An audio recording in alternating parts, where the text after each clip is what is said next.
कहानी है दो किसान की। एक गांव में दो किसान रहा करते थे। दोनों ही बहुत ही मेहनती थे।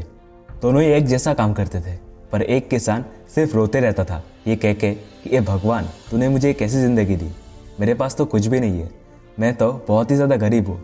पर जो दूसरा किसान था वो भगवान का हमेशा से शुक्रगुजार था और कहता था कि भगवान, तुमने मुझे इतना अच्छा लाइफ दिया, इतना खूबसूरत परिवार दिया, और मुझे क्या ही चाहिए इस ज़िंदगी में। फिर दोनों किसान मरे और भगवान के पास गए। फिर भगवान ने पूछा कि अगली ज़िंदगी में तुम्हें क्या चाहिए। पहला किसान गुस्से में आके कहता है कि ये भगवान, तुमने मुझे कैसी ज़िंदगी दी थी, मेरे पास तो कुछ भी नहीं था, जब भी पैसा आता तो किसी को देना पड़ता था। अब मैं चाहता हूँ कि तुम मुझे ऐसी ज़िंदगी दो जहाँ पे मुझे किसी को कुछ ना देना पड़े, मैं बस लेता रहूँ और लेता ही रहूँ। भगवान ने कहा तुम्हारा दुआ मंजूर है। फिर दूसरा किसान आया। भगवान ने पूछा कि तुम्हें क्या चाहिए। फिर दूसरा किसान ने भगवान से बोला कि आपने तो मुझे सब कुछ दिया था उस ज़िंदगी में, मुझे भला और क्या चाहिए। बस एक कमी रह गई थी मेरी ज़िंदगी में, और वो ये कि मेरे दरवाजे पे जब भी कोई भूखे लोग आते थे, मैं उन्हें कभी भरपेट खाना नहीं खिला पाता था।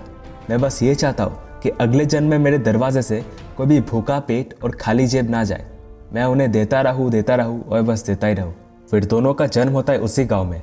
दोनों बड़े हुए और पहला आदमी जिसने भगवान से बोला था कि मुझे कुछ देना ना पड़े, मैं बस लेता रहूँ और लेता ही रहूँ, वो उस गांव का सबसे गरीब आदमी बना जो सिर्फ ले ही रहा था। और दूसरा किसान जिसने भगवान से बोला था कि मेरे दरवाजे से कोई भी भूखा पेट ना जाए, वो गांव का सबसे अमीर व्यक्ति बना। दोस्तों, लाइफ में लेना तो बहुत आसान होता है, पर किसी को देने के लिए दिल बहुत बड़ा होना पड़ता है, जो सबका नहीं होता, पर हम चाहे तो उसे बड़ा ज़रूर बना सकते हैं। इस कहानी से आपको क्या सीख मिला कमेंट सेक्शन में ज़रूर बताएं। तो फिर मिलते हैं अगले वीडियो में, तब तक के लिए जय हिंद, वंदे मातरम।